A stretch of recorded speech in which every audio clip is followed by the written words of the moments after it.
இன்னைக்கு காலை மலர்ல நம்ம சந்திச்சு பேச போற சிறப்பு விருந்தினர் யோசன் சிறப்பு நிபுணர் திரு மோகன் பாலகிருஷ்ணன் அவர்கள். வணக்கம் சார். கிட்டத்தட்ட ஒரு 16 வருடங்கள் இந்த துறையில உங்களுக்கு ஒரு நீண்ட அனுபவம் இருக்கு. இதுல என்னன்னா மற்றவர்களுடைய ஆழ்மனதை தொடுதல், அதன் மூலமா பல வியாதிகளை குணப்படுத்துதல் அப்படிங்கிறது இந்த யோசனோட சிறப்பு அப்படின்னு நீங்க சொல்றீங்க. குறிப்பா இதனுடைய தியான முறைகள், யோகமும் தியானமும் சேர்ந்த விஷயங்கள் தான் அந்த யோசன் முறை அப்படின்னு நீங்க சொல்றீங்க. குறிப்பா இதுல என்னென்ன மாதிரி எந்த முறையில எல்லாம் நீங்க இதுல குணப்படுத்துறீங்க உட்பட நிறைய விஷயங்கள் நம்ம பேசணும் இல்லையா? கண்டிப்பா முரளி சார். இப்போ யோசன் நீங்க 16 இயர்ஸா நீங்க பண்ணிட்டு இருக்கீங்க. சோ இந்த ஆரம்பிச்சதுக்கான காரணம் என்ன? எனக்கு சிறு வயதுல இருந்து இந்த மனோதத்துவ விஷயங்கள் ரொம்ப ஆர்வம் உண்டு. ஒரு 12-13 வயசுல இருந்து. அது குறிப்பா அந்த ஹிப்னோ தெரப்பின்னு சொல்லுவாங்க. ஆழ் மனசுல போய் குணப்படுத்துறது, கான்சியஸ் மைண்ட் சப்கான்சியஸ் மைண்ட் அப்படின்னு சொல்லிட்டு நிறைய புத்தகங்களை படிப்போம். நிஜமாவே அந்த சப்கான்சியஸ் மைண்ட் இருக்கா, அதுக்குள்ள போய் என்ன நல்ல காரியங்கள் பண்ண முடியும் அப்படிங்கிறது சின்ன வயசுல இருந்து எனக்கு ஒரு ஆர்வம் உண்டு. அது டாக்டர் கோவர் எழுதின பிகான் காட்மேன் அப்படின்னு புத்தகத்தை 15 வயசுல நான் படிச்சேன். 12 வயசுல இருந்து ஆர்வம் உண்டு. அதுல அவர் இந்த பேய் பிடிச்சவங்க, அப்புறம் அதீதமான சில முறைகள் ஈடுபட்டு இந்த தன்னைத்தானே வர்த்திக்கிறவங்க, பிளேட்ல கிழிச்சுக்கிறவங்க, இந்த மாதிரி விஷயங்கள்லாம் அவர் அந்த சப்கான்சியஸ் மைண்ட்குள்ள போய் கியூர் பண்ணுவாரு. புகழ்பெற்ற கடவுள் இல்லை அப்படின்னு கூட ஒரு பெரிய இது பண்ணிட்ட ஒரு பெரிய பகுத்தறிவாளர் கழக தலைவராக இருந்தாரு. அந்த புத்தகம் என்ன ரொம்ப பாதிப்பு உள்ளாக்குச்சு. அது அப்போ அந்த சப்கான்சியஸ் மைண்ட் பத்தி தெரிஞ்சுக்கணும் அப்படின்ட்டு பல புத்தகங்கள் படிச்சிருந்தாலும் கூட எனக்கு டாக்டர் சோமசுந்தரம்ட்டு ஒருத்தர் ஹிப்னோ தெரபிஸ்ட், அவர் எனக்கு குரு அமைஞ்சாரு. அப்போ பிராக்டிக்கலா இதெல்லாம் கியூர் பண்ண முடிஞ்சது. அவர் நான் பார்த்தேன். எப்படி நான் முதல்ல பார்த்தேன் அப்படின்னா, முதல் முறையா நான் என்னுடைய ஃப்ரெண்டுடைய மனைவி, அவங்களுக்கு முடக்குவாதம், கை கால் பாதிக்கப்பட்டு நடக்க முடியாம இருக்காங்க. அதை ஹிப்னோ தெரப்பில கியூர் பண்ணலாம் அப்படின்னு நான் படிச்சிருக்கேன். சரின்னு கூட்டிட்டு போறோம், ஒரு ஆட்டோல கூட்டிட்டு போறோம். அப்படியே கை கால்லாம் சரியா அப்படியே முடங்குன சூழ்நிலை. அது அந்த ஹிப்னோ தெரப்பில அவர் சில வார்த்தைகள் பேசிட்டு அந்த படுக்க வச்சுட்டு பண்ணும்பொழுது பார்த்தா அந்த கை கால்லாம் அப்படியே நீண்டு வருது எல்லாம். அந்த ஒரு 40 நிமிஷத்துக்கு அப்புறம் பார்த்தோம்னா ஆட்டோல இவங்களே ஏறி உட்கார்ந்துட்டு வராங்க, நல்லா நடக்கிறாங்க. ஏதோ ஜீசஸ் பண்ணாரு அப்படின்ற மாதிரி நான் நேர்லயே பாக்குறேன். அப்ப இவ்வளவு பெரிய ஆழ் மனசுக்கு இவ்வளவு பெரிய விஷயம் இருக்கு அப்படின்னு அப்புறம் அவர்கிட்ட நான் கத்துக்கணும் ரொம்ப நாள் இருந்து அப்புறம் கத்துக்கிட்டேன் நான். அப்ப எனக்கு அதுல ஹிப்னோ தெரப்பி அப்படிங்கிற விஷயம் மேலை நாட்டு விஷயம். அது எப்ப அப்படின்னா மெஸ்மர், ஆண்டன் மெஸ்மர் ஒரு 150 வருஷத்துக்குள்ள பண்ணாரு அப்படின்ட்டு. பட் இந்திய யோக முறை, இந்த தியான முறைங்கிறது பல வருடங்களா, ஈவன் மெகஞ்சர் அரப்பால பசுபதி சிலையெல்லாம் பார்த்துருக்கோம், தியானத்துல அமர்ந்திருக்கிற சிலை. அப்ப ரொம்ப காலமா நம்ம இந்திய உபநிஷத்துல எல்லாம் அதை பத்தி வருது. அப்ப அதெல்லாம் படிக்கும்போது எனக்கு இந்தியாவில இருந்தா எல்லா விஷயம் போயிருக்கு, அது மறைஞ்சிருக்கு அப்படின்னு சொல்லிட்டு. அப்ப நிறைய புத்தகங்கள் படிக்கும்போது நிறைய ஒரு கான்செப்ட்னு சொல்லுவோம்ல. அப்போ இந்த கிரெடிட் இந்தியாவுக்கு தான் சொந்தம். அப்போ அது யோசன் அப்படின்ற பேரா நான் காயின் பண்ணேன் 92ல. இது 92-93ல. இது யோகம்னா எதை மீன் பண்றேன்னா இந்திய யோக முறை, அது அடைதலை பற்றிய விஷயத்த சொல்லுது. ஜென்னுங்கிறது கைவிடுதல். ஒரு மனிதன் மூச்சு இழுக்கிறான், மூச்சை வெளிவிடுறான், நல்ல வாழறான், நல்ல வாழ்ந்து நல்ல மரணத்தை நோக்கி போறான். ஒரு அந்த டியூவலிட்டி, இந்த either side of the stream, 2 முறை. அப்போ இப்ப உதாரணமா யோசன்ல என்ன பண்றோம்னா, ஒரு குழந்தைக்கு நல்ல படிப்பு வரல அப்படின்னா படிக்க வைக்க முடியும். ஆழ் மனசுக்குள்ள போய் அவங்களுக்குள்ள இருக்க தாழ்வு மனப்பான்மை, பயத்தெல்லாம் நீக்கிட்டா நல்லா 20 மார்க் எடுக்கிறவங்க 90 மார்க் எடுக்க ஆரம்பிச்சிருவாங்க. ஸ்கூல் ஃபர்ஸ்ட், காலேஜ் ஃபர்ஸ்ட் எல்லாம் நிறைய வந்திருக்காங்க, யூனிவர்சிட்டி ஃபர்ஸ்ட் வந்திருக்காங்க நம்ம கிட்ட. அந்த ஜென்ங்கிறது கைவிடுதல். ஒரு நல்ல எல்லா விதத்திலையும் புகழ், பணம் எல்லாம் அடைஞ்சிட்டாரு, ஆனா அவர் வாழ்க்கையில நிம்மதி இல்லை. அவர் ஏதோ கைவிட வேண்டியிருக்கு. கைவிடுன்னா அவர் தன்னுடைய மேபி தன்முனைப்பை கைவிட வேண்டியிருக்கலாம், ஈகோ, தன் மேல கொண்டிருக்கிற உயர்வான அபிப்பிராயங்களை கைவிட வேண்டியிருக்கலாம். அப்படி கைவிட்டதுக்கு அப்புறம் அவர் வாழ்க்கையில அவர் அடைவார். கைவிடுதல் இன்னொரு வகையில் அடைதல், அப்படிதான் அந்த பேர் வச்சிருக்கேன். யோசன் அப்படிங்கறது என்ன, எதை மீன் பண்றீங்க, அது எப்படி அது சொல்றீங்க அப்படின்னா என்ன சார் யோசன்? மனதை கட்டுப்படுத்துதல். மனம்ங்கிறது நமக்கு எல்லாமே சொல்லும், மேல் மனம் ஆழ் மனம்னு சொல்றோம். மேல் மனம்ங்கிறது எப்பவுமே இந்த ஐஸ்பர்க் மாதிரி 10% தான் நமக்கு வெளியே தெரியுது. மிச்சம் 90% 95% ஆழ்மனமா உள்ள பதிவாயிருக்கு. உதாரணமா பிறந்த நாள் முதல் இன்று நாள் வரை இருக்கிற நிகழ்ச்சிகள் எல்லாம் பல விஷயங்கள் உன்னை பாதிச்சிருக்கு உங்களை. சில பேர் வந்து பிறவிலே பயந்த சுபாவம் இருக்கிற மாதிரி நமக்கு தெரியுது. சில குழந்தைங்களே அது பிறவிலே பயந்த சுபாவம் அப்படின்னு நம்ம வந்து அப்படி ஒரு முத்திரை குத்தி விட்டுறோம். இப்ப அந்த குழந்தைய என்கிட்ட கூட்டிட்டு வராங்க, அதை நம்ம ஆழ்நிலை கொண்டு போறோம். ஆழ்நிலைங்கிறது என்னன்னா விழிப்புக்கும் உறக்கத்துக்கும் இடையிலான ஒரு இடைப்பட்ட நிலை. அரித்துயில் சொல்லிட்டு கூட அதை சொல்லுவாங்க. அரித்துயல்னா அது தூங்காமல் தூங்கி சுகம் பெறுவதை காலம் பத்ரகிரியார் பேசினார் அப்படின்னு. அந்த விழிப்புக்கும் தூக்கத்துக்கும் மத்தியில இருக்கிற நிலை கொண்டு போய் பேசும்பொழுது திடீர்னு அந்த எமோஷன்ஸ் வந்து வருது அவங்களுக்கு. தன்னுடைய 3 வயசுல 4 வயசுல யாராவது அடிச்சிருக்கலாம், பயமுறுத்தி இருக்கலாம். அந்த பயம் எமோஷன் அவங்களே அழுது அவங்களே சொல்லுவாங்க. அந்த அழுது சொல்லும்போது அந்த பயம் வெளியே போயிடும். இந்த புத்தர் சொல்றாரு, understanding is transcendence. Once you understand your problem you can transcend it. அது அதாவது அந்த பிரச்சனை எப்படி கடக்கும் வழி என்னன்னா அதை நீ அறிந்து கொண்டா அதை கடந்து விடலாம். அதுக்கு சொல்யூஷன் கூட சொல்ல வேண்டிய அவசியம் இல்லை. அந்த நிலையில அந்த குழந்தை கொண்டு போகும்போது உடனே அந்த பயம் போயிடுது. என்ன நடக்குதுன்னா அடுத்த க்ஷணமே இப்ப உதாரணமா பட்டாசு வெடிக்கிறதுக்கு பயப்படுற ஒரு குழந்தை சமீபத்துல கூட ஒரு 4-5 மாசம் முன்னாடி கொஞ்சம் ஒரு சின்ன ப்ராசஸ் தான், ஒரு 15 நிமிஷம் தான். 5 நிமிஷத்துக்கு அப்புறம் போயிட்டு உடனே ஓடி போய் வெடிக்கிறது. பல காலமா வெடிக்காத ஆழ் மனசுல பதிஞ்சு இருக்கிற விஷயங்களை இது இப்படி சொல்லலாம். ஒரு நல்ல நிலத்தை வந்து குத்தி களரி பயிர் பண்றோம், அதுல களைகளும் வளருது. களைகளை நீக்கினா அந்த பயிர்கள் நல்லா வளரும். அப்ப இந்த ஆழ்மன சிகிச்சைங்கிறது என்னன்னா உள்ள இருக்கிற நமக்கு அயலான நமக்கு நமக்கு சொந்தமில்லாத பய உணர்ச்சிகள், கோபம், இந்த மாதிரி விஷயங்களை உள்ள வந்து எடுத்துரும். எடுத்த உடனே நல்ல விஷயம் உள்ள ஏற்கனவே கடவுள் கொடுத்திருக்காரு, அது தானே வர ஆரம்பிச்சிருது. அப்படிதான் யோசன் வந்து ஆரம்பிச்ச நோக்கம் என்ன, அதுக்கப்புறம் யோசன்னா என்ன, நிறைய விஷயங்கள் சொன்னீங்க. இப்போ இந்த யோசன் தெரப்பில வந்து என்ன மாதிரியான பயன்கள் வந்து மக்களுக்கு இருக்கு? மனம் சரியான உலகத்துல நம்ம எல்லாத்தையும் அடையலாம். முக்கியமா நம்ம உலக வரலாற்றுல பார்த்தோம்னா ஹிட்லர்லாம் 4 அடி அப்படின்னு சொல்றாங்க, ஆனா உலகத்தையே தன்னுடைய அலெக்சாண்டர் கூட ரொம்ப குள்ளம் அப்படின்னு சொல்றாங்க. அப்போ உடல் சார்ந்த விஷயங்கள் எதுவுமே மனிதனுடைய வளர்ச்சியை தீர்மானிக்கிறது இல்ல. அழகோ இல்ல உயரமோ இல்ல வந்து வலிமையோ உடல் வலிமையோ தீர்மானிக்கிறது இல்ல, மனசுதான் தீர்மானிக்குது. இப்போ உலக புகழ்பெற்ற மனிதர்களை பார்த்திருக்கோம். ஒரு சாதாரண மனிதனை கூட உனக்கு மூளையை மட்டும் பில்கேட்ஸா மாத்திடுறேன், உன்னுடைய மூளையை மட்டும் புத்தரா மாத்திடுறேன் அப்படின்னு சொன்னா ரெண்டுத்துக்கும் ஒத்துக்க மாட்டான். ஏன்னா அந்த மூளையை மாத்ததுக்கு அப்புறமா அந்த சிந்தனை தான் எனக்கு வரும். புத்தருடைய அம்மா அப்பா தான் தெரியுமே தெரியும், என்னோட அம்மா அப்பா எனக்கு தெரியாது. பில்கேட்ஸ் உடைய சொந்தங்கள் தான் எனக்கு தெரியுமா, அப்ப எனக்கு அது அவசியம் இல்லை. அப்ப என்னோட மூளை தான் எனக்கு வேணும், ஆனா அது சிறப்பா செயல்படணும் அப்படிதான் எதிர்ப்பேன். அப்போ இதுல நமக்கு தெரியும் மனசோட சிறப்பு அம்சம். என்னுடைய மூளை என்னுடைய மனசு தான் எனக்கு வேணும், ஆனா அது சிறப்பா இருக்கணும்.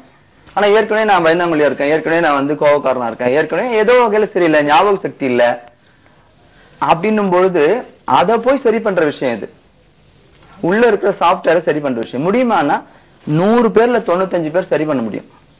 அதெல்லாம் அந்த யோசன்ல இருக்க ரொம்ப நல்ல விஷயம். அது மாதிரி பண்ணியிருக்கோம் நிறைய. இப்ப யாரெல்லாம் இந்த யோசன் தெரப்பி எடுத்துக்க முடியும் சார்? அதுக்கு எத்தனை நாள் எடுக்கணும் அப்படின்னு இருக்கா? 3 நாள்ல சரி பண்ணிடலாம். 3 டேஸ்ல ஒரு நாளைக்கு 2 மணி நேரம் 2 மணி நேரம் எடுக்கும். முதல்ல யாருக்கு தேவைப்படுது, யாரெல்லாம் எடுக்கலாம்? ஆழ்நிலைக்கு போகக்கூடிய நார்மல் மனசு இருக்கிற எல்லாரும் எடுத்துக்கலாம். அதாவது 12 வயசுல இருந்து 70-80 வயசு வரைக்கும் யாரும் எடுத்துக்கலாம். 12 வயசுக்கு அந்த ஆழ்நிலை தியானத்துக்குள்ள போக மாட்டாங்க, அவங்க தூங்கிடுவாங்க. நான் ஏற்கனவே சொன்ன தூக்கத்தவங்க விழிப்புக்கும் மத்தியில நடக்குது இந்த விஷயம் அப்படின்னு சொல்லிட்டு இந்த குழந்தைங்கன்னா தூங்கிடுவாங்க. அப்ப அவங்களுக்கு கவுன்சிலிங், இந்த யோசனைல கவுன்சிலிங் இருக்கு. கவுன்சிலிங் வழியாவே நல்ல வார்த்தைகளை சொல்லி சரி பண்ணலாம். இந்த positive thoughts, positive thinking, positive talkings சொல்றோம்ல, அந்த மாதிரி விஷயங்கள். சார் இப்போ வந்து ஒவ்வொரு பேஷண்ட்ஸ் வந்து உங்ககிட்ட வரும்போது ஒரு சில பேருக்கு பாத்தீங்கன்னா அவங்களுக்கு என்ன ப்ராப்ளம் இருக்குன்னு தெரியாம நிறைய பேர் வருவாங்க. அப்படி இருக்கும்போது ஒருத்தவங்களை நீங்க பார்த்துட்டு அவங்களுக்கு என்ன மாதிரியான பிரச்சனை இருக்குன்னு நீங்க கண்டுபிடிப்பீங்க, அதை எப்படி குணப்படுத்துவீங்க? இல்ல இதுல எப்படின்னா அவங்க வந்து அவங்களுக்கே தெரியும். இப்ப வந்து நம்ம ஏன்னா மன வளர்ச்சி இருக்கிறவங்களை பத்தி தான் நம்ம பேசுறோம். ஏற்கனவே மனநலமே முற்றிலும் கெட்டு போனவங்களுக்கு தன்னை பத்தி அவேர்னஸே இருக்காது. அவங்கள நம்ம ஒண்ணும் பண்ண முடியாது. நம்ம மட்டும் இல்ல, உலகத்துல யாராலையும் ஒண்ணும் பண்ண முடியாது அவங்கள. இப்ப வந்து ஏற்கனவே எனக்கு ரொம்ப மறதி இருக்கு அப்படின்னு சொல்றாரு, எனக்கு ஏற்கனவே பயம் இருக்குன்னு ஒருத்தர் சொல்றாரு, இல்ல ஒரு குழந்தை சொல்லுது நான் படிச்சா மறந்து போயிடுறேன் அப்படின்னு சொல்றாங்கன்னா அப்ப அவங்கள பத்தி அவங்களுக்கு அவேர்னஸ் இருக்கு. அந்த மாதிரி சூழ்நிலை தான் நம்ம அவங்க தியானத்துல உட்கார வச்சு அதுக்கு என்ன காரணம், நம்மளுடைய அந்த கான்செப்ட் என்னன்னா ஒவ்வொரு சந்தர்ப்பத்திலும் ஏதோ ஒரு விஷயம் அவங்களை உள்ள பாதிச்சிருக்கு. பாதிச்சதுக்கு அப்புறமா தான் அவங்க சரியில்லை. அந்த பாதிப்பு இது எப்படி சொல்லலாம்னா, ஒரு கிணறு மாதிரி கற்பனை பண்ணிக்கங்க. அந்த கிணத்துல வந்து ஒரு அடியிலையும் ஏதோ ஒரு நெகட்டிவ் திங்ஸ் பதிவாகுது. ஒரு அடி 2 அடி. இப்ப ஒருத்தர் 30 வயசுனா 30 வயசுல 1 வயசு 2 வயசு 3 வயசு 7 வயசுல ஏதோ ஒரு சம்பவம் நிகழ்ந்து அவருக்கு வந்து அது பாதிச்சிருக்கு. அதனால அவருடைய வாழ்க்கை கொஞ்சம் வேற மாதிரி மாறி இருக்கு. இப்ப தியானத்துல அந்த இடத்த கண்டுபிடிக்கிறோம். இப்ப ஒரு விஷயம் நான் ஒரு உதாரணமா சொல்றேன். ஒரு முறை வந்து ஒரு 48 வயது மதிக்கத்தக்க ஒரு அம்மா, அவங்க வந்து அவங்களுக்கு என்ன பிரச்சனைனா, மழை பெய்யும் பொழுது அந்த மழை தண்ணி ஃபுல்லா ரத்தமாவே தெரியும். அதனால அவங்களுக்கு மழை காலம் வந்தே பயம். மழை காலத்துல இந்த காலை இந்த மேலதான் வச்சுட்டு உட்காந்துட்டு இருப்பாங்க. வெளியே போன ஆண்கள்லாம் பத்திரமா திரும்பி வந்துட்டாங்களா அப்படின்னு கேட்பாங்க. உயிரோட வந்துட்டாங்களான்னு கேட்பாங்க. அந்த அளவுக்கு பயம். அந்த பயத்தை வந்து நிறைய டாக்டர்ஸ் போயிருக்காங்க. மாத்திரை மருந்து இதேதான் போயிட்டு இருக்கு. அவங்களுக்கு இந்த பிரச்சனை 20 வயசுல 22 வயசுல ஏற்படுது. என்கிட்ட வரும்போது 48 வயசு 48 வயசு அவங்களுக்கு. அவங்க என்ன சொல்லிட்டு தான், இந்த முறை சரியாகலன்னா நான் வந்து மெரினா பீச்ல விழுந்து உயிரை விட்டுருவேன் அப்படின்னு யாரோ சொல்லி என்கிட்ட கூட்டிட்டு வந்தாங்க. அப்போ உட்கார வச்சு அந்த தியானத்துல ஆண்டலை கொண்டு போன உடனே நான் சொன்னேன், அது இந்த நிகழ்ச்சிக்கு எது மூல காரணமா இருக்கும். நீங்க 20 வயசுக்கு முன்னாடி எல்லாம் தைரியமா இருந்தீங்க. 20 வயசுக்கு முன்னாடி எல்லாம் மழையை கண்டெல்லாம் உங்களுக்கு எந்த விதமான அச்சமும் இல்லை. இப்பதான் உங்களுக்கு 20 வயசுக்கு மேலதான் ஏற்படுது அவங்க சொல்லியிருந்தாங்க.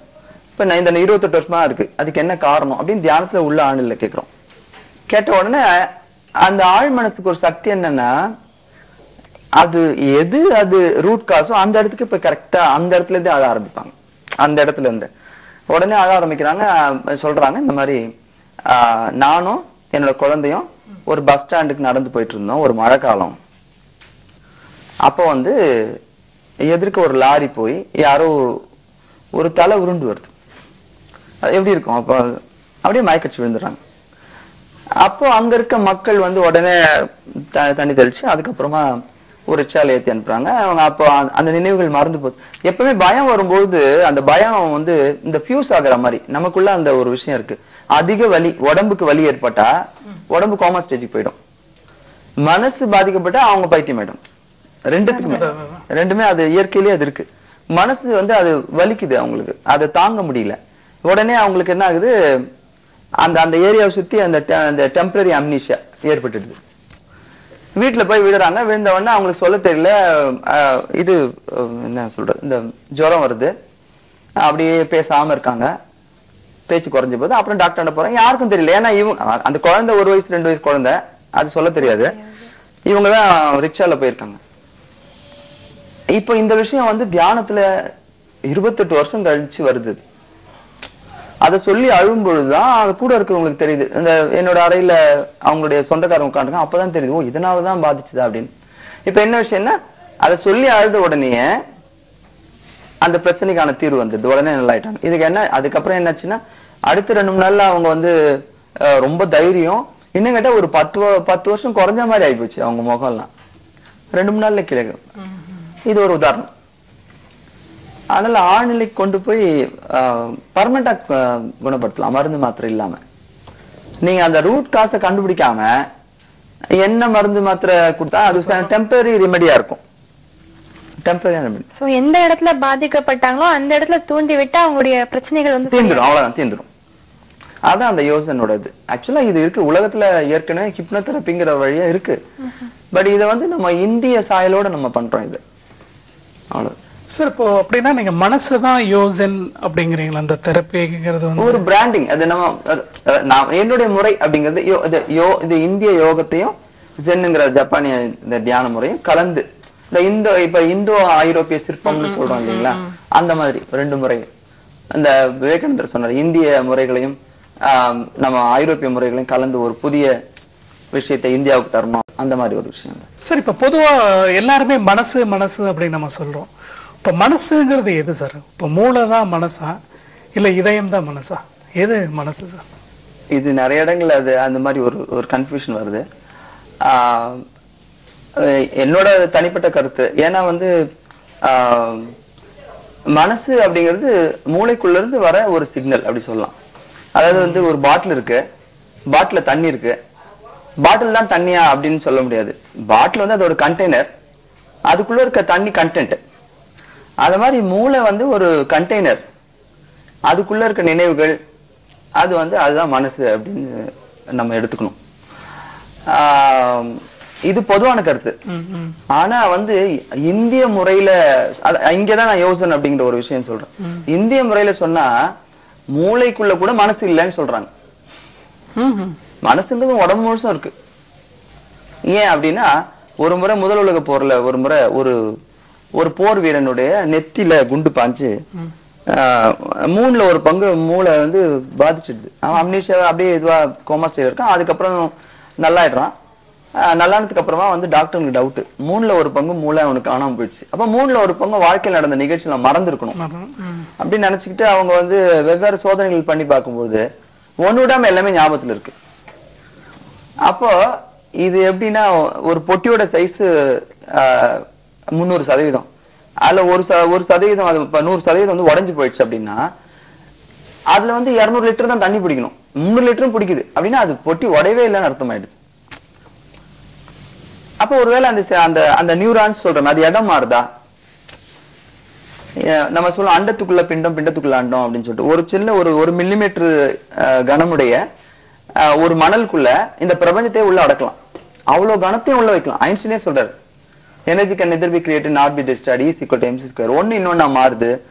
அது வந்து எவ்வளவு பெரிய எடையும் எடை குறைவா கருதப்படுகிற ஒரு சின்ன பொருளுக்குள்ள வச்சு அடைச்சிடலாம் அப்படின்னு சொல்றாரு.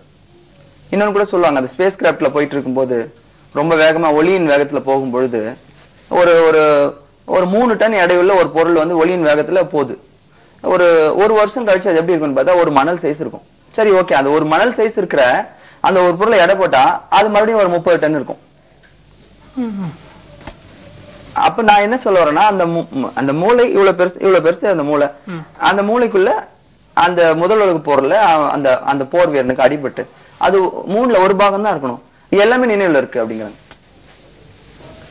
இப்ப நான் என்ன சொல்றேன், அது ஒரு ஃபியூஸ் கேரியர் போல செயல்படுதுன்னு நான் நினைக்கிறேன். இப்ப உதாரணமா இங்க கரண்ட் வருது, இப்ப ஒரு குழந்தை கேட்டா இது இந்த கரண்ட் எங்க இருந்து வருதுன்னா அது அந்த சுவிட்சுக்குள்ள இருந்து வருதுன்னு சொல்லுவாங்க. இன்னும் கொஞ்சம் தெரிஞ்சவங்க இல்ல அது அந்த தெரு அந்த பக்கத்துல இந்த பில்டிங்குள்ள இருந்து வருது அப்படின்னு. இன்னும் தெரிஞ்சவங்க இல்ல அந்த தெரு முனையில ஒரு பில்லர் இருக்கு, அந்த பில்லர்ல இருந்து வருது. இன்னும் தெரிஞ்சவங்க இல்ல KK நகர் சப்ஸ்டேஷன்ல இருந்து வருது. இல்ல அது வந்து ஒரு எங்க எண்ணூர்ல இருந்து வருது. கடைசியா பார்த்தோம்னா அது தண்ணி இருந்து ரொட்டேட் ஆகி அங்க ஏதோ அனல் மின்சார நிலையத்துல இருந்து வருதுன்னு சொல்லுவாங்க. அந்த மாதிரி மூளை ஒரு இன்டர்ஃபேஸா தான் செயல்படுது அப்படின்னு தோணுது. ஏன் அப்படின்னா இன்னொரு வகையில பல சமயங்கள தியானத்துக்குள்ள கொண்டு போகும்போது சில பேருக்கு முற்பிறவிகள் நினைவுகள்லாம் வந்து அழுறாங்க. நான் அதை பார்த்திருக்கேன். எனக்கு ஒரு காலத்துல முற்பிறவி பத்தி எல்லாம் நம்பிக்கை கிடையாது. நான் ஒரு பகுத்தறிவு இயக்கத்தை சார்ந்தவன். அப்புறம் அதுல இருந்து ஆன்மீகத்துக்குள்ள வந்துட்டேன், அது ஒரு விஷயம். அப்ப ஒரு ஆளை வந்து புதைச்சிடறாங்களா, எரிச்சிடறாங்க, அவன் இறந்து போயிடுறான். அப்ப பிசிக்கல் பாடி இறந்து போயிடுது. ஆனா மறுபடியும் தியானத்துல எப்போ உட்கார வைக்கும் போது போன ஜென்மம் அதுக்கு முந்தின ஜென்ம நினைவுகள் எல்லாம் சொல்லி அழறாங்க. தொடர்பே விட்டு போச்சு. இப்ப உடம்புதான் நமக்கு தெரிகிற ஒரு கடைசியான ஒரு பொருள். அது அந்த பொருள் எரிச்சுட்டாங்கல்ல, அது அழிஞ்சு போச்சு. வேற எங்கேயோ ஒருத்தன் பிறந்து வளர்றான். அவன் ஏதோ சமயத்துல தியானத்துக்கு என்கிட்ட வரும்பொழுது அந்த தியானத்துல ஆழ்நிலை கொண்டு போய் முற்பிறவி அது முந்தின பிறவி எல்லாம் சொல்லி ஓன் கதறி அழறாங்க. அப்பனா மூளையில தான் பதிவாச்சுன்னு எப்படி சொல்ல முடியும்? ஏன்னா மூளை தான் அழிஞ்சு போச்சேன். அப்ப ஒரு இன்டர்ஃபேஸா தான் அது செயல்படுது. அதனால நீங்க கேட்ட கேள்விக்கு என்ன பதில்னா, மூளை வந்து ஒரு கண்டெய்னர், மனசு அதுக்குள்ள இருக்கிற ஒரு கண்டென்ட். அப்புறம் இதயம் பத்தி சொன்னீங்க. இதயம் வந்து ஒரு மெட்டாஃபரா சொல்றாங்க. அது முக்கியமா அந்த காதல் விஷயங்களை சொல்லும் போதெல்லாம் வந்து நான் உன்னை இதயமா காதலிச்சேன் அப்படின்னு சொல்றாங்க. அப்புறம் உணர்வுகள் பதிவாகும் போது பார்த்தோம்னா அந்த 7 ஆதாரங்கள்ல பதிவாது. எனக்கு ரொம்ப வயிற்றுச்சலா இருக்கு இவரை பார்த்தா, எனக்கு வந்து துக்கத்தினால தொண்டை அடைச்சிருச்சு, என் இதயமே உடைஞ்சு போச்சு, எனக்கு மண்டை இடியா இருக்கு அப்படின்னு 7 ஆதாரங்களை தான் வச்சு சொல்லுவாங்க. அப்படித்தானே தவிர மூளைக்குள்ள இருந்தா சிந்தனை வருதுன்னு எடுத்துக்கலாம் ஓரளவுக்கு. ஓரளவுக்கு. யோசன்ஸ் வந்து பல விஷயங்கள் டீடைலா சொல்லிட்டு இருக்கீங்க சார். அதுவும் முக்கியமா வந்து ஒருவருடைய ஆழ்நிலை வந்து ஒரு பிறவியும் வந்து யோசிக்கும் அப்படின்னு சொல்லும் போது ஒரு வியக்கத்தக்க ஒரு விஷயமா தான் இருக்கு சார். இப்ப யோசன்ல வந்து மனநல பாதிக்கப்பட்டவங்களுக்கு மட்டும்தான் ட்ரீட்மெண்டா இல்ல மற்றவங்களுக்கும் நீங்க கொடுப்பீங்களா? மனநலம் பிறவிலேயே மனநலம் பாதிக்கப்பட்டவங்களுக்கு வந்து சரி பண்ண முடியாது.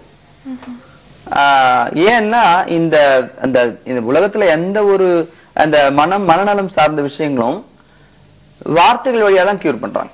நல்லா கவனிச்சீங்கன்னா, உதாரணமா மொழி இல்லாத ஒரு மனிதனை வந்து குணப்படுத்துறது கூட கஷ்டம். ஏன்னா மனம் அப்படிங்கறதே வார்த்தைகளோட தொகுப்பு. நீங்க பாத்தீங்கன்னா ஆடு மாடுகள் வந்து அதுக்கு மனசுன்னா மனசு இருக்காதுன்னு சொல்லணும். நான் மனசுங்கிறது வார்த்தைகள் தான். இப்ப நான் இங்க பூக்கள் இருக்கு, அழகா இருக்கு, இது ஒரு டேபிள் மேல இருக்கு அப்படின்னு சொல்றதெல்லாம் வார்த்தைகள். இந்த வார்த்தைகள் வழியா தான் என்னுடைய மனம் செயல்படுது. ஒரு பல செங்கற்களை வச்சு எப்படி வீடு கட்டுறோமோ அந்த மாதிரி சின்ன சின்ன வார்த்தைகள் வச்சுதான் மனசுங்கிற ஒரு விஷயம் உண்டாகுது. வார்த்தைகள் எல்லாம் மனசு இல்ல. வார்த்தைகளை அப்போ புரிஞ்சுக்கக்கூடிய சக்தி இல்லைன்னா அவங்க முதல்ல பைத்தியமே ஆக மாட்டாங்க. இது எப்படின்னா வந்து அவரு வேகமா போனாரு, அவருடைய கார் ஆக்சிடென்ட் ஆயிடுச்சு அப்படின்னு சொன்னா நான் ஒருத்தர் நம்ப மாட்டேன். ஏன்னா அவர்கிட்ட காரே இல்லை, யாரோ ஒருத்தர். அந்த மாதிரி அதிகம் யோசிக்காதவங்களுக்கு இல்ல சிந்தனை சக்தி இல்லாதவங்களுக்கு பிரச்சனையே வரப்போறது இல்லை, மனத்தத்துவ பிரச்சனையே வரப்போறது இல்லை. ஏன்னா அவங்க கிட்ட வார்த்தைகள் இல்லை. அப்ப அதனால அந்த வார்த்தைகள் இருந்தாதான் மனசுன்னு ஒண்ணு இருக்கும். அப்ப பிறவியிலேயே பாதிக்கப்பட்டவங்களுக்கு ஒன்னும் பண்ண முடியாது. இப்ப நடையில பாதிக்கப்பட்டிருக்காங்க, ஒரு 15-12 வயசுல பாதிக்கப்பட்டிருக்காங்க, 30-40 எப்ப வந்தாலும் கூட அந்த 12 வயசு ஸ்டேஜ்ல போய் எப்ப பாதிக்கப்பட்டாங்களோ அந்த இடத்த கண்டுபிடிச்சு சரி பண்ணுவோம்னா நார்மலுக்கு வந்துட்டு நார்மலோட ஸ்பீடா போக ஆரம்பிச்சிருவாங்க. அந்த ஒரு விஷயம் இருக்கு. அப்படின்னா மனநலம் பாதிச்சவங்களுக்கு தான் இந்த யோசன் தெரப்பி அப்படிங்கறதா சார், மற்றவங்களுக்கு எல்லாம் இல்லையா? இல்ல, நார்மலா இருக்கவங்களுக்கும் வந்து தன்னை மேம்படுத்திக்கிறதுக்காக இதுல உண்டு. உண்டு. யோசன் தெரப்பி அதிகமா வந்து அப்படிதான் வந்திருக்காங்க. ரொம்ப பாதிக்கப்பட்டவங்க, ரொம்ப நாள் 10 வருஷம் 20 வருஷம் சரியாகாம வந்தவங்க சேலஞ்சிங்கா பண்ணி அதை கியூர் பண்றது அப்படிங்கிற விஷயம்.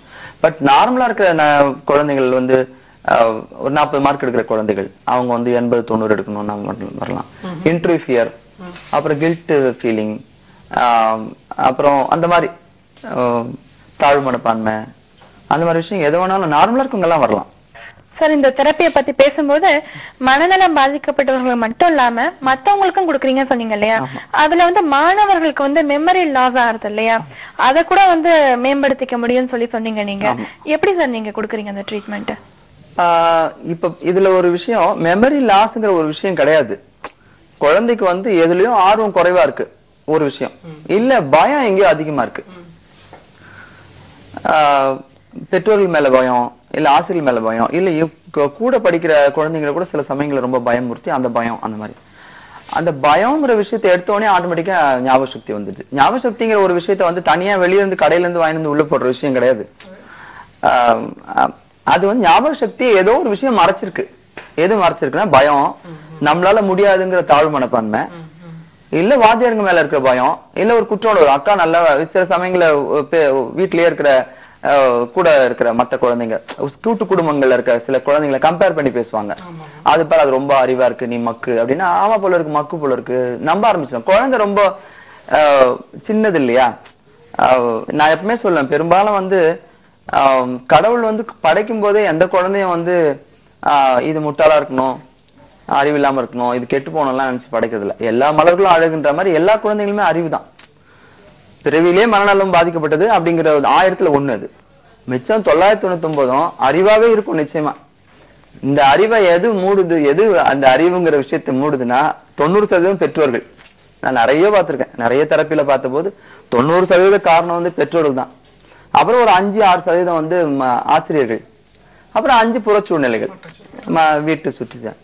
ஆக நாம என்ன பண்றோம்னா அதை கண்டுபிடிக்கிறோம், அதை பேசி. பல சமயங்களில் குழந்தைங்க வந்து அம்மா அப்பாட்டோட நான் தனியா உட்கார வச்சு பேசும்போது கடன்னு சொல்லிடும், இந்த மாதிரி ஆச்சாங்க அம்மா இது ஒப்பிட்டு பேசுறாங்க, அப்படி பயந்து அப்படி பார்த்து சொல்லிடும். எல்லாத்தையும் யார்கிட்டயும் சொல்லாதீங்க அங்கிள் அப்படின்னு சொல்லிடும். குழந்தைங்க 3 வயசு குழந்தைங்க கூட சொல்லிடும்.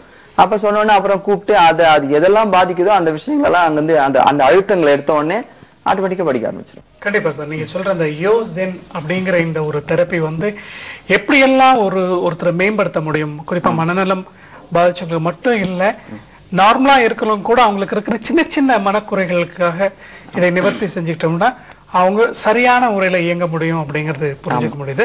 ஒரு சின்ன இடைவேளைக்கு அப்புறம் தொடர்ந்து நம்ம பேசலாம் சார்.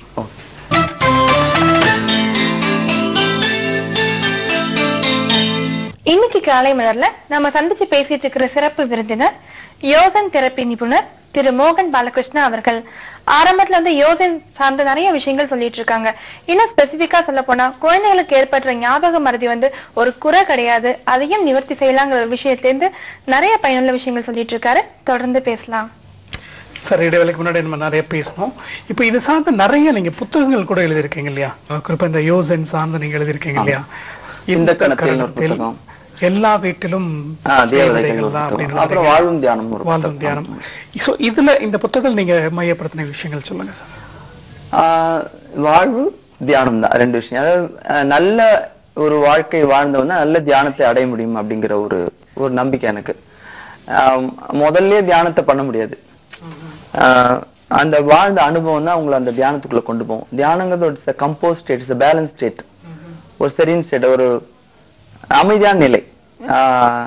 அந்த அமைதியை வந்து சரியான வாழ்ந்த நிறைவுலதான் அதை பெற முடியும். அதான் அந்த புத்தகத்தையே நான் வாழும் தியானம்னு சொன்னேன். தியானம் வாழ்வுன்னு சொல்ல முடியாது. நிறைய அமைப்புகள் பார்த்தோம்னா ஒரு 13-14 வயசு குழந்தைங்களுக்கு, இல்ல 20 வயசு 25 வயசு வாழ்க்கையை வாழ ஆரம்பித்த தருணம் அது. அங்கெல்லாம் போய் உட்காரும்போது உள்ள வந்து பட்டர்ட் மைண்ட், உள்ள வந்து மனசை அலைபாய்ஞ்சிட்டே இருக்கு, அந்த அமைதி அடையவே அடையாது. ஆக அந்த புத்தகங்கள்லாம் ஃபுல்லா அந்த வாழ்வு பற்றிய நெறிமுறைகள், வாழ்க்கையில இருக்கிற பல சங்கடங்கள், விஷயங்கள், அதை எதிர்கொள்ற முறைகள், இதெல்லாம் அது உள்ள வரும். அப்புறம் தான் தியானம் அப்படிங்கிற விஷயம். தியானம் வந்து இட்ஸ் பை ப்ராடக்ட். இந்த நல்ல வாழ்வு வாழ்ந்து முடிச்சோடனே தியானம் வரும் அப்படிங்கிற விஷயம் தான் அது. இது எப்படி சொல்லலாம்னா, தூக்கத்தை தேடி ஓட வேண்டிய அவசியம் இல்லை. இப்ப நான் தூங்க போறேன் அப்படின்னு கண்ணு மூடிட்டா தூக்கம் வந்துடாது. நான் நல்ல உழைச்ச களைப்புல அதன் பரிசு எனக்கு தூக்கம் வந்துடும். தூக்கத்தை நான் தேட முடியாது. அது மாதிரி தியானங்கிறது வந்து மனம் வந்து அமைதி அடையும் பொழுது தானா ஏற்படுற நிலை. மனதை அமைதிப்படுத்துறது ஒரு குருவோட வேலை. அதுதான் யோசனை பண்ணுது. மனசுக்குள்ள இருக்கிற அழுக்குகளை நீக்கிறது, இல்ல மனசுக்குள்ள இருக்க தாழ்வு மனப்பான்மை, பயம், வெறுப்பு, கோபம், எதெல்லாம் வந்து மனுஷனுக்கு அவசியம் இல்லையோ அந்த விஷயங்கள் எல்லாம் கண்டுபிடிச்சு நீக்கிற விஷயம். நீக்கி முடிச்ச உடனே ஒரு வெற்றிடம் ஏற்படும். அந்த வெற்றிடத்துக்குள்ள அமைதி ஏற்படும். அமைதியோ இல்ல தூக்கமோ இல்ல வந்து அது பேருக்கு தியானமோ என்ன வேணா பேர் வச்சுக்கலாம். அததான் அந்த புத்தகம் மையப்படுது. இந்த கணத்துல புத்தகம் வந்து அதுல ஃபுல்லா வந்து தியானம், அப்புறம் வந்து வாழ்வியல் சிந்தனைகள், அப்புறம் இறைவனை பற்றி அந்த மாதிரி விஷயம் இருக்கும். ரெண்டாவது புத்தகம் வந்து வாழும் தியானம் என்ற புத்தகம். அந்த புத்தகம் வந்து என்னுடைய ஸ்டூடெண்ட்ஸ் வந்து நான் யோகா சயின்ஸ் யூனிக் சென்டர்னு OSUCன்னு பேர் வச்சு 92ல இருந்து ஃப்ரீ கிளாஸஸ் நிறைய பண்ணிட்டோம். ஒரு 20 பேர் உட்காந்துருப்பாங்க, கேள்வி கேட்பாங்க. ஒரு மணி நேரம் கேள்வி கேட்பாங்க, 1 மணி நேரம் தியானத்துக்குள்ள போயிடுவாங்க. அப்பவே நிறைய கேசட் எல்லாம் போட்டு பதிவு பண்ணி வச்சிருந்தோம். இப்ப சமீபத்துல ஒரு 10 வருஷத்துக்குள்ள பேசின விஷயங்கள் எல்லாம் கூட சிடியா கன்வெர்ட் பண்ணி அதை வந்து எழுதுனாங்க. நான் கேட்ட அவங்க கேள்வி கேட்பாங்க, அதுக்கு நான் பதில் சொல்லுவேன். அந்த பதில கேசட்ல பதிவு பண்ணி அந்த புத்தகம் அது கேள்வி பதில வாழ்வும் தியானமும் அப்படின்னு புத்தகம். அது 2 கிளாஸ்ல பேசின பேச்சு தான் அது. அப்புறம் மறுபடியும் சமீபத்துல ஒரு பிரபல வார பத்திரிகையில வந்து ஒரு 26 வாரம் ஒரு கட்டுரை வந்து, அது வெறும் பெண்கள் அவங்களுக்கு வந்த பிரச்சனைகள், மனோத்துவ பிரச்சனைகள், அந்த பிரச்சனைகளை எப்படி நம்ம ஆழ் மனசுக்குள்ள போய் தீர்த்தோம், இல்ல கவுன்சிலிங் வழியா தீர்த்தோம் அப்படிங்கிறத இந்த பேர்லாம் மாத்தி இந்த எல்லா வீட்டிலும் தேவதைகள்னு ஒரு புத்தகம் வந்திருக்கு. எல்லாமே நம்ம தியானம் சம்பந்தமா தான் கிட்டத்தட்ட. சார், இப்ப நீங்க வந்து அந்த யோசன் ட்ரீட்மெண்ட் கொடுத்துட்டு இருக்கும் போது சில விஷயங்கள் வந்து உங்களால மறக்க முடியாது இல்லையா? சில ட்ரீட்மெண்ட்ஸ் எல்லாம் பண்ணும்போது மறக்க முடியாது. நீங்க ஏற்கனவே சொன்னீங்களே ஆழ்நிலை, அந்த மாதிரி வேற ஏதாவது கேஸ் ஸ்டடிஸ் ஏதாவது இருக்கா? நிறைய இருக்கு. அது சொல்லணும்னா ஒரு 2-3 வருஷம் சொல்லிட்டே போலாம், அவ்வளவு விஷயம் இருக்கு. ஏன்னா கிட்டத்தட்ட வந்து இந்த 92 வந்து ஒரு 10,000-12,000 பேர் ட்ரீட்மெண்ட் பண்ணிருப்பேன். ஆல்மோஸ்ட் ஒரு 95% சக்சஸ் ரேட். இது 100 பேர்ல 95 பேர் வந்து தலைகீழ் மாற்றம், முழு மாற்றம், பர்மனண்டான மாற்றம். அது முறையை நான் நிறைய நானே பார்த்து வியந்த விஷயம் சில இதெல்லாம் இருக்கு. இந்த 92ல வந்து என்னோட குரு சொல்லி கொடுத்து முடிச்சு அதுக்கப்புறம் நான் 1-2 பேர் கியூர் பண்ணிட்டு இருக்கேன். அப்போ ஒரு மத்தியான வேலை ஒரு ஞாயிற்றுக்கிழமை ஒரு ஒரு 26 வயது ஒரு இளைஞர். அவர் ஏற்கனவே எனக்கு தெரியும். அவர் கீச்சு குரலா பெண் குரலா பேசுவார். அவர் அழுதுட்டே வர்றாரு. நான் பஸ்ல ஏறினேன், எல்லாரும் என்ன ரொம்ப கிண்டல் பண்ணிட்டாங்க. கண்டக்டர் முன்பக்கம் ஏறினேன். அப்புறம் இந்த குரலை பார்த்துட்டு ரொம்ப ஒரு மாதிரி கேலியா பேசி சிரிச்சாங்க. எல்லாரும் கேலி பண்ணிட்டாங்க. ஏதாவது பண்ண முடியுமா அப்படின்னு. எனக்கு இது தியானத்துக்குள்ள போய் என்ன பண்ண முடியும், சரி அதுக்கும் ட்ரை பண்ணுவோம் அப்படின்னு சொல்லிட்டு சரின்னு சொல்லிட்டு உட்கார வச்சுட்டு அழுக வந்துடுச்சு. தியானத்துக்குள்ள கொண்டு போய் ஒரு 1-2 மணி நேரத்துல பார்த்தா அருமையான ஆண் குரல், சிவாஜி கணேசன் குரல், நம்ம சிம்ம குரல் சிவாஜி கணேசன் இந்த மாதிரி குரல் பர்மனண்டா. அதுக்கப்புறம் ஒரே ஆச்சரியமாயி போச்சு எனக்கு. அதுக்கப்புறம் அடுத்த நாள் அவர் போன் பண்றாரு, இல்ல மத்த இடத்துல போகும்போதெல்லாம் அவர் குரலே அது இல்லை. உங்களுடைய பார்வைகள் அனைத்தையும் எங்களோட பகிர்ந்துட்டதுக்கு ரொம்ப நன்றி. உலகம் முழுவதும் இதை பார்த்து கொண்டிருக்கிற ஜெயா டிவியினுடைய நேயர்களுக்கு இந்த சந்தர்ப்பத்தில் என்னுடைய வணக்கத்தை நன்றியும் தெரிவித்துக் கொள்கிறேன். ரொம்ப நன்றி.